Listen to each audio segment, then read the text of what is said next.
ଜଗନ୍ନାଥ ଗାଁ ଗାଁ ବୁଲିଲେ ମଠ ଅଟ୍ଟାଳିକା ଭାଙ୍ଗିଦେଲେ। ଠାକୁର କାହାରି ଗର୍ବ ରଖିନାହାନ୍ତି, କେମିତି ତାକୁ ରଖିଥାନ୍ତେ? ଠାକୁର କହିଛନ୍ତି ସମୟ ସବୁ ସହିବି, ତୁମର ଗର୍ବ ସହିବି ନାହିଁ, ତୁମ ଅହଙ୍କାର ସହିବି ନାହିଁ।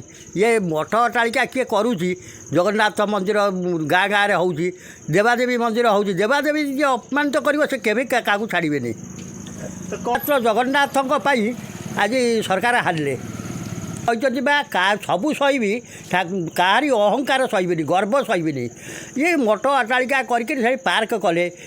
କେତେ କେତେ ସାଧୁ ସନ୍ଥ ଯାଇକରି ମେମାର ମଠରେ ରହୁଥିଲେ, ମେମାର ମଠ ଭାଙ୍ଗିକି ଚୁରମାର କରିଦେଲେ।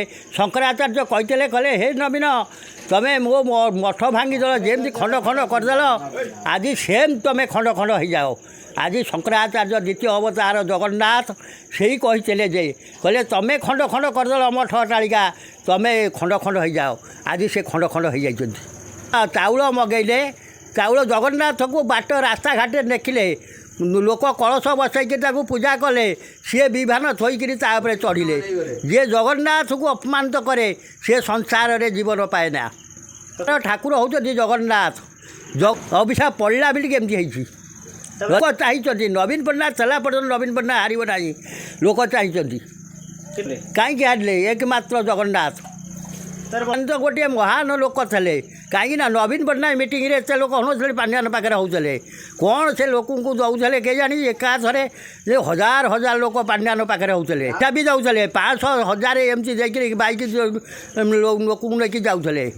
ନାଇଁ ନାଇଁ, ପାଣ୍ଡିଆନ ପାଇଁ ଏକମାତ୍ର ଜଗନ୍ନାଥ ଅଭିଶାପ ପଇଲା, ସବୁ କିଛି ଖଣ୍ଡ ଖଣ୍ଡ ହେଇଗଲା। ଗାଁ ଗାଁରେ କହୁଛନ୍ତି ବୁଢ଼ାକୁ ଭଲ ପାଉଛନ୍ତି, ନବୀନ ପଟ୍ଟନାୟକ ଭଲ ପାଉଛନ୍ତି। ଲୋକ ହଁ, ଲୋକ କାନ୍ଦି ପକାଇ ଉପାସ ରହୁଛନ୍ତି ନା କାନ୍ଦି ପକାଉଛନ୍ତି। ନବୀନ ପଟ୍ଟନାୟକ ଭଲ ପାଇଯାଇଛି, କହ ମୋ ସ୍ୱାମୀ ପଳେଇଲା, ମୁଁ କ'ଣ କରିବି, କେମିତି ଚଳିବି, କ'ଣ କରିବି, ଏକଥା ବି କହୁଛନ୍ତି।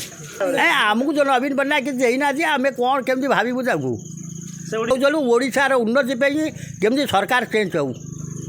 ଜଗନ୍ନାଥକୁ ଯେ ସ୍ମରଣା କରୁଛି, ଜଗନ୍ନାଥ ଯାହାର ମାନେ ଆମର ପ୍ରଭୁ ହେଉଛନ୍ତି ଓଡ଼ିଶାର ଠାକୁର ଜଗନ୍ନାଥ। 5 ମହନ୍ତ ଆମ ମାନେ ଓଡ଼ିଶାକୁ ସମ୍ଭାଳୁଛନ୍ତି। ଯିଏ ଅପମାନିତ କରିବ ସିଏ ଧ୍ୱଂସ ହେବ।